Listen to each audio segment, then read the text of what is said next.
Sunday recap. We're going to go back through the sermon from this weekend. Incredible services all throughout the church through kids ministry, youth ministry, Sunday service. And so we're going to recap it. We started a new series called Purple. We're trying to establish people in the faith and the foundations of who we are, what we believe, what we're trying to do. And so part one was Inside Out. We talked about how we don't sin, we are sinners. There's a bad thought in the world today that we're sinners because we sin, but we sin because we're sinners.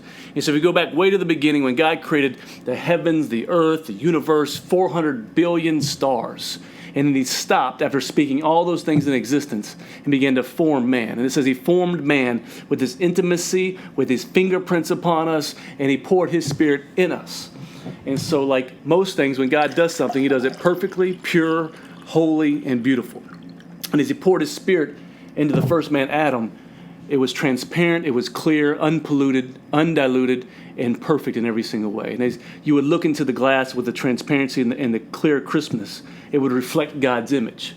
And then as time went forward and they were deceived and they sinned, as sin came along, it wasn't just something they did, it polluted something that was perfect. It corroded it into something that was no longer perfect. And so many people believe that the good and evil are two polar opposites, both with equal power. But in reality, evil is not even a real thing. Evil is the corrosion of something perfect God created. So if you take a piece of metal and you leave it out into the woods or into a farm or into a field, as time moves on, rust will appear on that metal. The metal is perfect to begin with.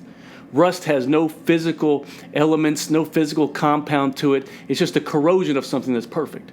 And so when Adam and Eve sinned, their spirits began to rust and they became polluted. So as sin hit their spirits, that which used to be clear and perfect now became dark and diluted.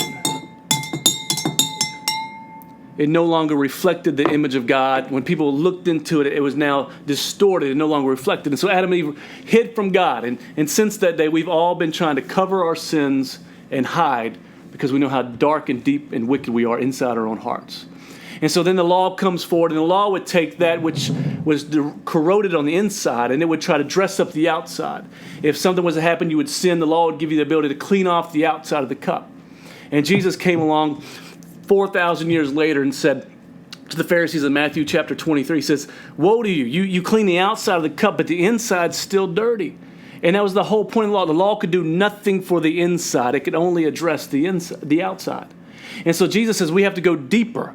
That we're not just going to deal with the symptoms of our sin, we're going to deal with the root of our sin.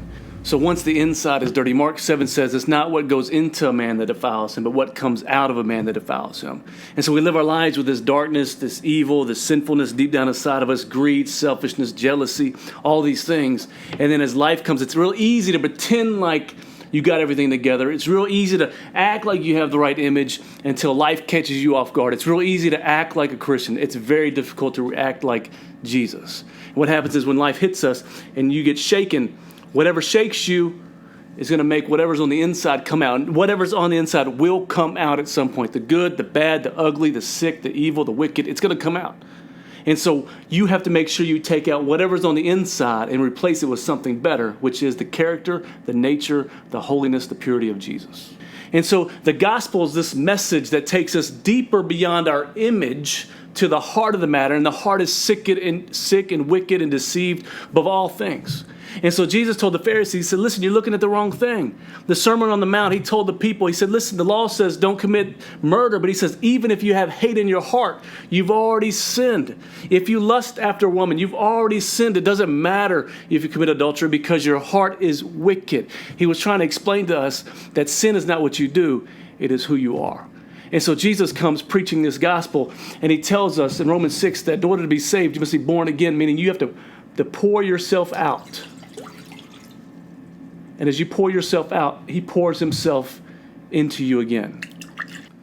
So after we pour ourselves out, Jesus pours himself back in, and now we reflect that original image. We reflect God's character, his love, his peace, his joy. Everything the Son is, now we reflect those same things to the world around us. And now, when the world shakes us and hits us and we try to react to things, before the only thing that come out was the sinfulness. Now, it's his characteristics that come out. Now those things from the inside out, God has changed us to produce who he wants us to be. And so that's the point of the gospel, is to go deeper, to change us from the inside out, so our being will dictate our doing rather than trying to make our doing dictate our being. And so as that happens, you might say, well, what after you get saved and you sin? At that point, the goal is just to stay in that flow of God. As he keeps pouring and pouring and pouring, you live out of overflow. If anything ever comes back in there, it purges out due to that flow. And so God is always trying to pour himself back out. It's our job to stay in the flow of his grace, the flow of his forgiveness, the flow of his love, and the flow of his mercy. So hopefully you're learning, you're understanding the gospel is about changing the heart so that your outside changes to reflect it. Hope you have a great week. I love you. God bless.